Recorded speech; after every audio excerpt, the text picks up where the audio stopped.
warahmatullahi wabarakatuh. Perkenalkan, nama saya Aurelia Marata Solehah dengan NIM 17 dari kelas A angkatan 2024, pendidikan biologi. A few moments later. Di sini saya akan menjelaskan tentang karya tulis ilmiah.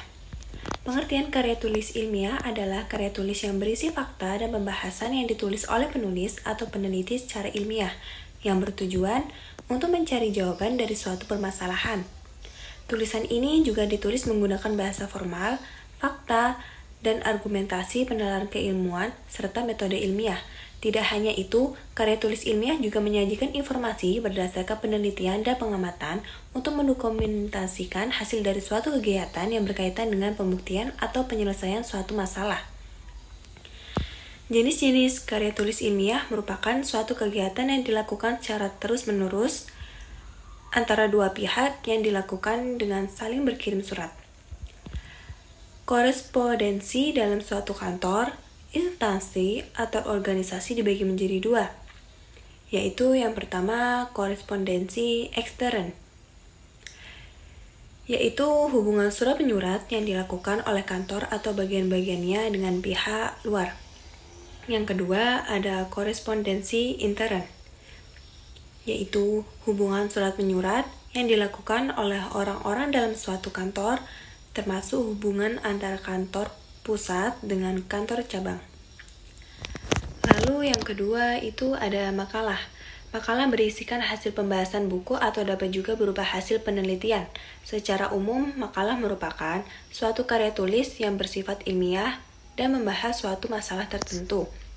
Berdasarkan hasil penelitian, pengamatan, peninjauan, dan hasil kajian, makalah digunakan juga untuk memperoleh informasi dan untuk mengetahui pemahaman penulis terhadap suatu permasalahan.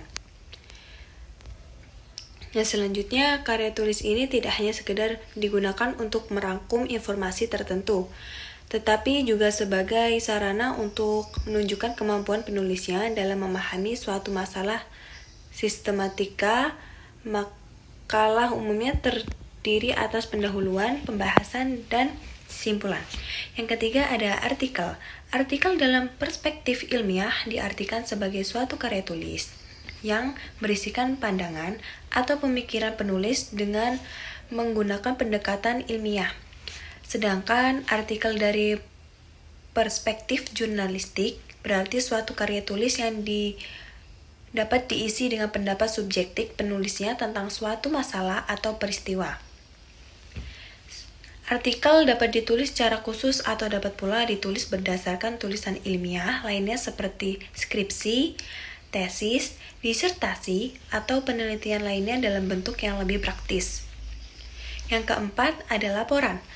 Laporan merupakan salah satu jenis karya tulis yang digunakan untuk menyampaikan data dan informasi terkait dengan suatu hal yang telah dilaksanakan atau digunakan.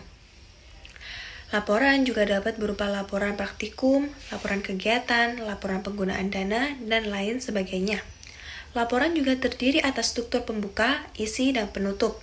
Laporan juga digunakan sebagai landasan pimpinan dalam mengambil keputusan. Kemudian laporan juga berfungsi sebagai alat pengawasan. Yang kelima ada proposal.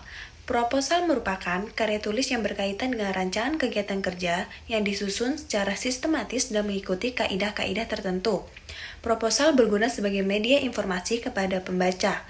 Proposal berisikan latar belakang, tujuan, dan saran-saran. Nah, yang selanjutnya ada ciri-ciri karya tulis ilmiah.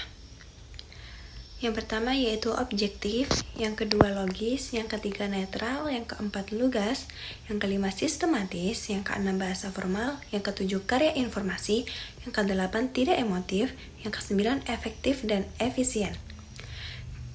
Ciri-ciri karya tulis ilmiah menurut Tillman tahun 2012.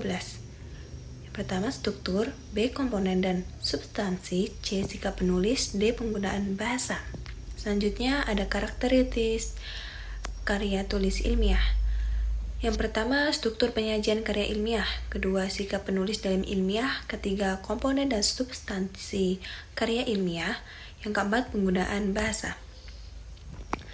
Lalu ada teks akademik.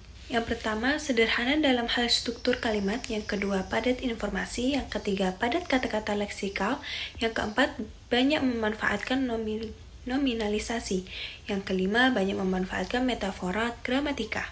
Lalu ada teks non-akademik. Yang pertama, rumit dalam struktur kalimat. Yang kedua, cenderung tidak padat informasi. Ketiga, padat kata-kata struktural. Keempat, cenderung sedikit memanfaatkan nominalisasi. Lalu yang kelima, cenderung sedikit menggunakan metafora gramatika.